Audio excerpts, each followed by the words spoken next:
The night air inside the Hayashi Tower was too still, too perfect, the kind of silence that makes mothers uneasy. Grace Daniels adjusted her maid's uniform, her fingers trembling slightly as she called for her daughter, Amara, to hurry.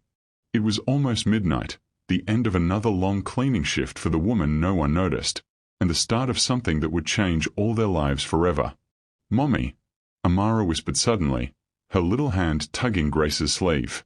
Two of Mr. Hayashi's personal guards were talking near the private elevator, sharp words in Japanese that no one else could understand. But somehow, the 6-year-old did. Her wide brown eyes lifted to her mother's. "They said there's a bomb under the black car, the one Mr. Hayashi rides in." Grace froze. The words didn't make sense. How could her daughter know Japanese? How could a maid stop the most powerful man in Tokyo from walking to his death? And yet, as the billionaire stepped into the lobby with his usual precision, surrounded by guards, phone in hand, ready to leave for the night, Grace made a decision that defied every rule of fear and class she had ever learned. She ran. "Mr. Hayashi, don't get in that car." Security lunged. Commands were shouted. But in that heartbeat between disbelief and chaos, her scream cut through the silence, and so did the truth. Because 30 seconds later, the black limousine exploded into a wall of fire. Welcome to our channel. If you don't support evil, please like, comment, and subscribe, because the people who don't usually support such. Don't forget to tell us where you are tuning in from. The fire tore through the night like thunder made of light. Glass rained from the sky. Car alarms screamed across the plaza. Grace clutched Amara to her chest, shielding her from the orange blaze that consumed the billionaire's car, the same one he'd been seconds away from entering. Her arms shook. Her lungs burned. But she didn't let go. Not until the sound of footsteps broke through the chaos. Mr. Hayashi stood there, his immaculate suit streaked with dust and smoke, his expression unreadable as he looked at the woman who had just rewritten his fate. "You," he said quietly. It wasn't anger. It was disbelief, and something deeper, something Grace couldn't name. Before she could answer, a wall of armed guards surrounded them, weapons drawn, barking orders in rapid Japanese. "Sir, we need to move. The area isn't secure." Hayashi raised a hand. Everyone froze. He crouched to Amara's level, the way no one else ever did, and spoke gently. "Little one, how did you know?" Amara's eyes flicked between the men, shy but steady. "I heard them. They said, the boss won't survive the car tonight." Her tiny voice trembled. "But I don't know how I knew what they meant." The billionaire straightened, eyes narrowing on his traitorous guards, now pale and trembling under the weight of his silence. "Take them," he ordered coldly. "Find out who they answer to." The penthouse was chaos. Security teams swarmed. Phones rang endlessly. Grace sat in a corner, clutching her daughter as paramedics examined them both. "I just wanted to help," she whispered, eyes distant. "I didn't think." "You didn't think?" One guard barked before stopping at Hayashi's glare. "Enough." The billionaire's voice was quiet, but absolute. He turned to Grace. "You may have just saved my life. That makes you both targets now." "Targets?" Grace repeated, her voice breaking. "We are just maids, Mr. Hayashi. We don't belong in your world." He studied her in silence for a moment, the way a man might look at a reflection he didn't expect to see. Then, calm and final. "From tonight on, you do." Grace awoke to sunlight pouring through unfamiliar windows. Silk sheets. Marble floors. A skyline that looked like heaven and danger all at once. She wasn't home. She was in his home. Amara was already awake, sitting on the bed's edge, staring out at the city like she could hear its secrets. "Mommy," she whispered. "Are we safe now?" Grace didn't know how to answer. When she stepped into the corridor, she found Hayashi waiting, sharp suit restored, his demeanor as calm as if the night before hadn't happened. "You'll stay here until I find out who ordered that attack," he said. "It's not safe for you to return home." Grace hesitated. "I have a job." A room to clean. A life. He met her eyes, his tone like steel wrapped in silk. You had a life. Now you have protection. But I didn't ask for it. And I didn't ask to be saved, he countered. Yet here we are. The silence between them was heavy, filled with gratitude neither of them knew how to express. Amara wandered through the penthouse halls, tracing her fingers along the glass panels that looked out over Tokyo. Her reflection followed her, small, curious, unafraid. In the next room, Hayashi watched her through the reflection of his own glass walls, speaking quietly to his chief of security. She's special, he said. That child heard a language she doesn't know. That's not coincidence. That's something else. Grace overheard from the doorway. She's just a little girl, Mr. Hayashi. Don't make her into something she isn't. He turned to her slowly, his tone softening. Perhaps I already did that to myself, he murmured. For the first time, Grace saw a flicker of loneliness behind the billionaire's perfect composure. And that's when she realized, saving his life had tied their fates together in ways neither could undo. The days that followed felt like someone else's dream. Or maybe someone else's prison. Grace moved through the penthouse in silence, cleaning what was already spotless, folding what was already perfect. Every room gleamed like money. Every surface reflected a life that didn't belong to her. She'd worked for rich families before, but this was different. There were guards on every floor, cameras hidden in corners. And when she looked out the window, she realized, even the view felt like surveillance. At night, Amara would sit near the enormous aquarium, her reflection glowing blue in the glass. The child's voice broke the silence. Mommy, do you think Mr. Hayashi is lonely? Grace paused, glancing toward the hallway where their host's footsteps echoed faintly. He's rich, baby. People like that don't get lonely. Amara tilted her head.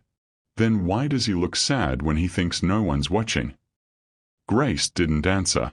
Because the truth was, she'd noticed it too. Hayashi sat at the head of the glass table, a tablet in hand. Two security advisors stood nearby, murmuring updates about internal leaks and a compromised account. He didn't look up when Grace entered, holding a tray of coffee she didn't need to serve anymore, but still did out of habit. You don't have to do that, he said without looking. Grace hesitated. It's what I know how to do. He glanced up, eyes sharp but tired. And what if you didn't have to serve anyone? Her lips parted, unsure whether it was a question or a test. I'd probably still find something to fix, she said quietly. That's what mothers do. Something flickered in his expression, not pity, but recognition. That evening, Hayashi invited them to dinner in the private lounge, a rare gesture.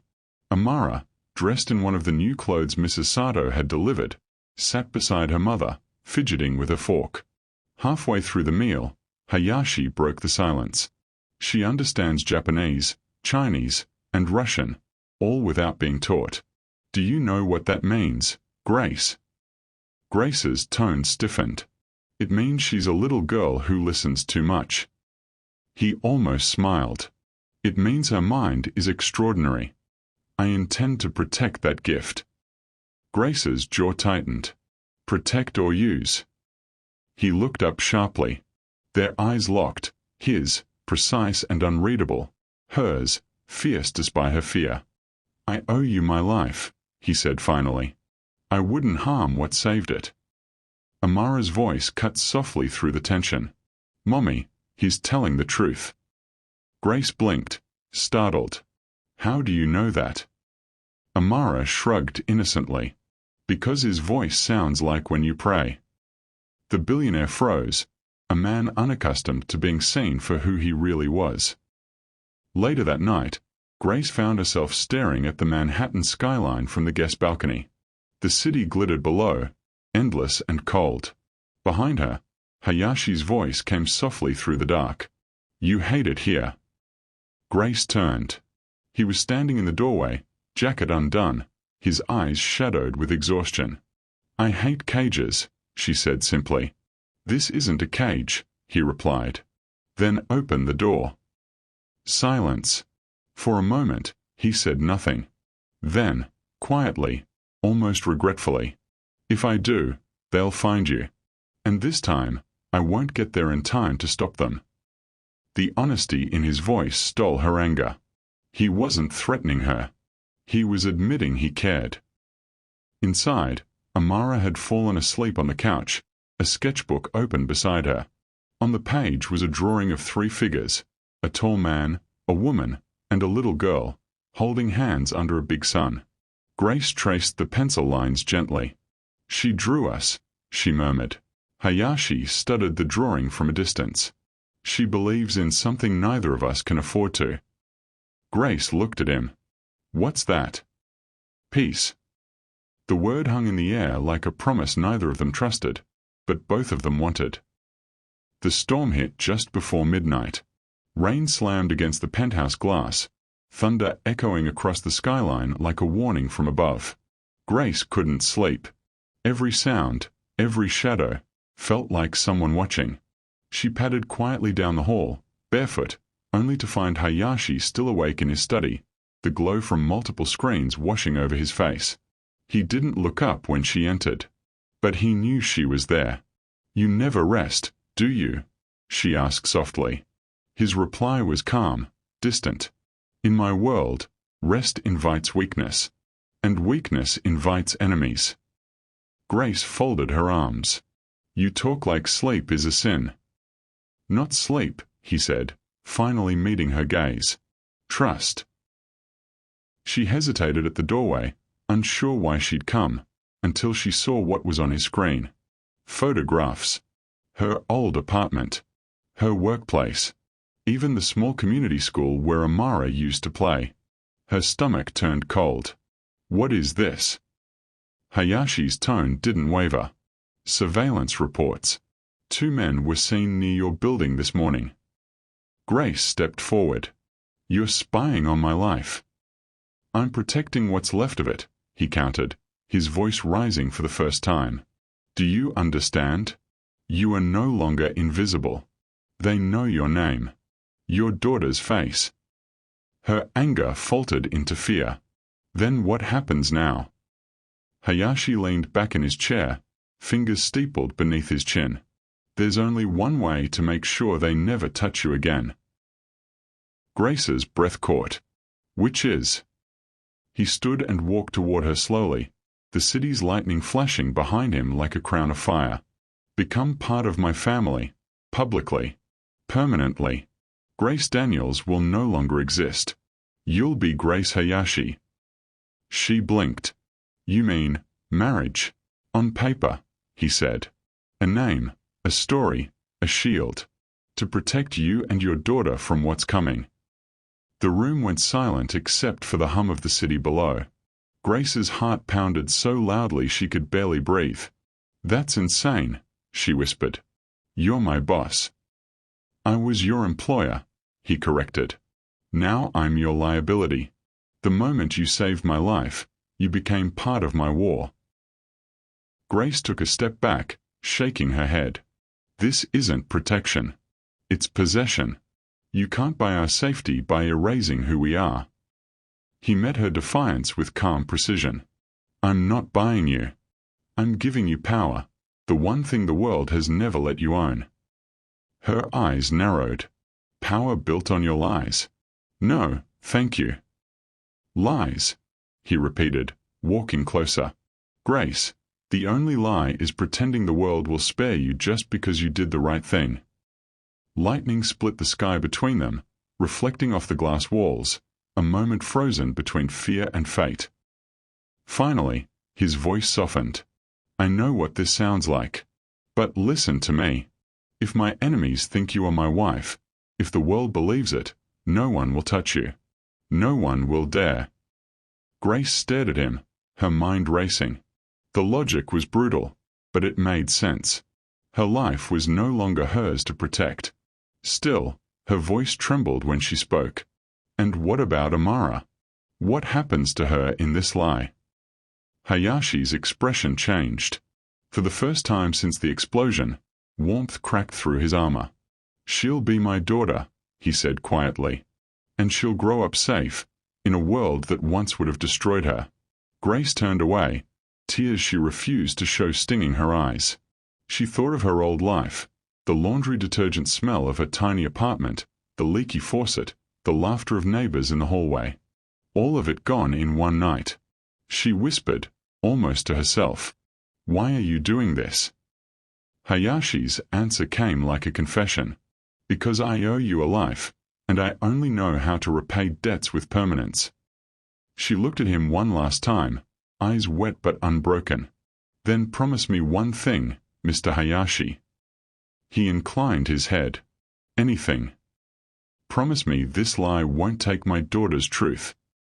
Their eyes met, two people from different worlds, bound now by fire, fate, and a promise that would change everything. Morning broke not with sunlight, but with headlines. Reclusive billionaire Taro Hayashi marries former maid in private ceremony. Mystery bride saves tycoon's life, now he calls her his wife. Grace couldn't bring herself to read the full articles. Her face, once anonymous, was everywhere. Her name, rewritten overnight. At the breakfast table, Amara giggled over a photo on the tablet. "Mommy, they think you're a princess." Grace smiled weakly. "No, baby, just someone who can't wake up yet." Across the room, Hayashi read silently, unaffected by the media storm. His world had always been built on perception. Now she was part of it. That afternoon, Grace stepped into a room filled with stylists and tailors preparing her for a charity gala, their first public appearance. She watched her reflection as they pinned her hair, painted her lips, and draped her in silk that felt heavier than armor. When Hayashi entered, the room stilled. He wore his power like a tailored suit, calm, unbothered, dangerous. "You don't have to look afraid," he said quietly. "I'm not afraid," she replied. "Just pretending to belong." He studied her for a moment, then reached for the diamond necklace lying on the table. "May I?" Before she could answer, his fingers brushed the back of her neck, fastening the clasp with unexpected gentleness. His voice lowered. "The secret to surviving in my world is simple. Observe everything, reveal nothing." Their eyes met in the mirror, and for the first time, she couldn't tell if the look between them was strategy or something more. Flashes, laughter, champagne, every movement rehearsed, every smile deliberate. "Mr. Hayashi, your wife is stunning," one investor commented, shaking his hand. Hayashi's reply was smooth, effortless. "She's the reason I'm still alive. I owe her everything." Grace's stomach fluttered.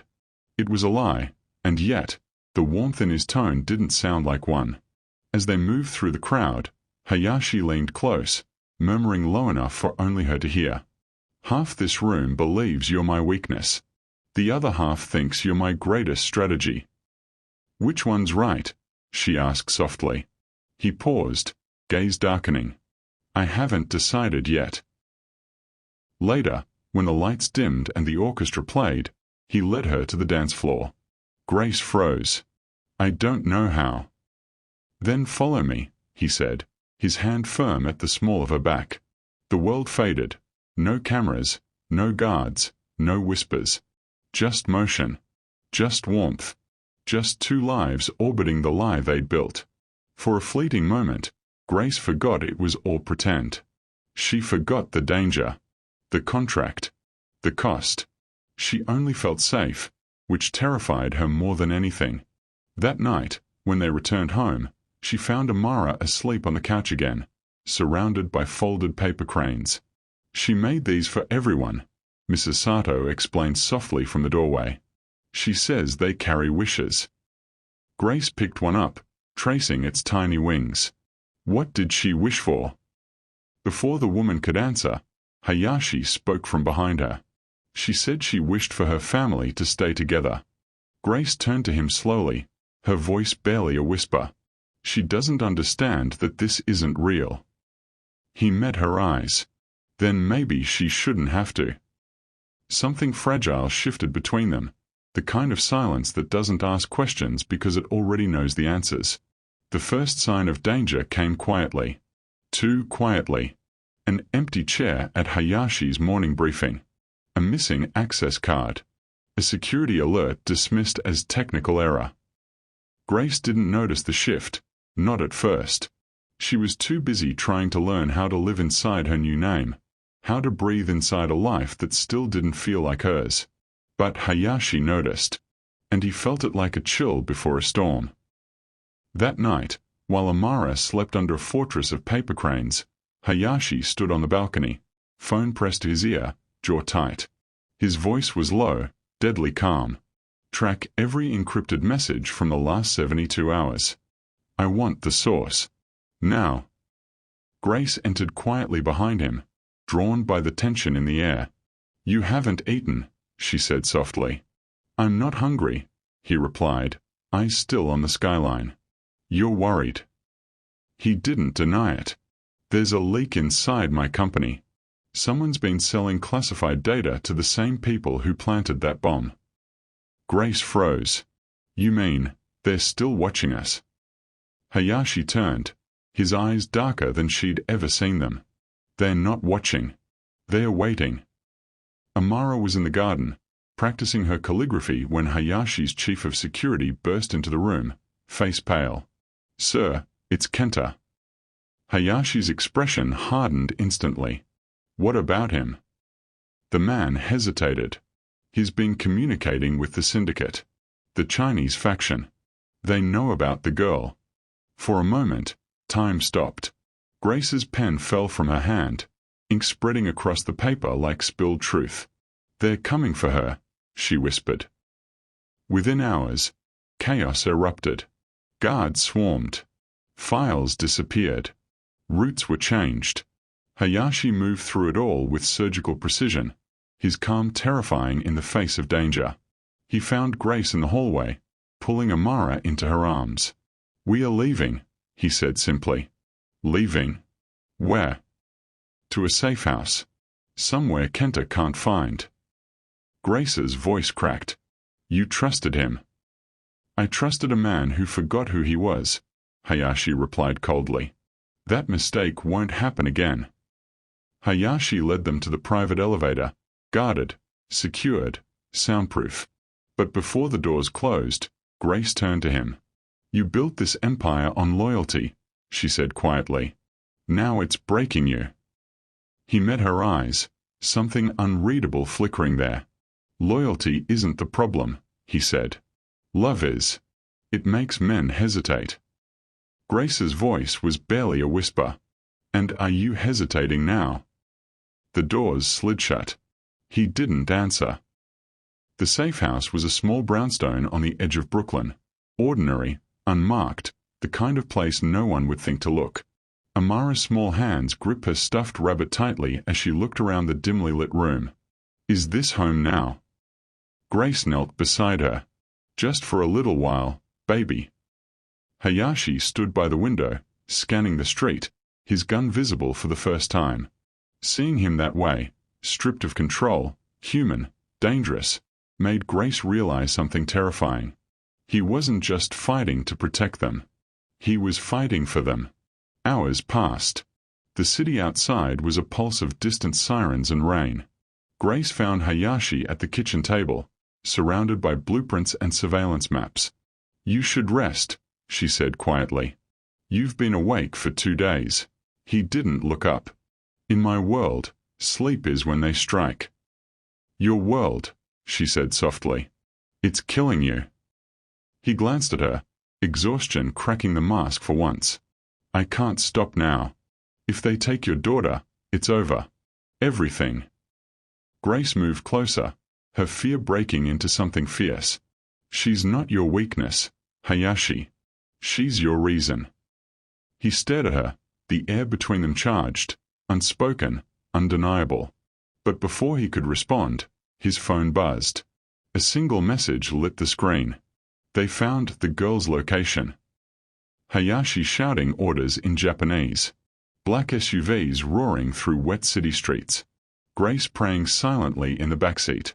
Amara clutching her mother's hand, whispering, It's going to be okay, Mommy. But Grace wasn't sure she believed it anymore. Because in this world, his world, okay, didn't last long. The night they escaped the city, the rain never stopped. It beat against the windows like a heartbeat that wouldn't calm down. Grace sat by Amara's bedside, watching her sleep, safe, for now. But something inside Grace was changing.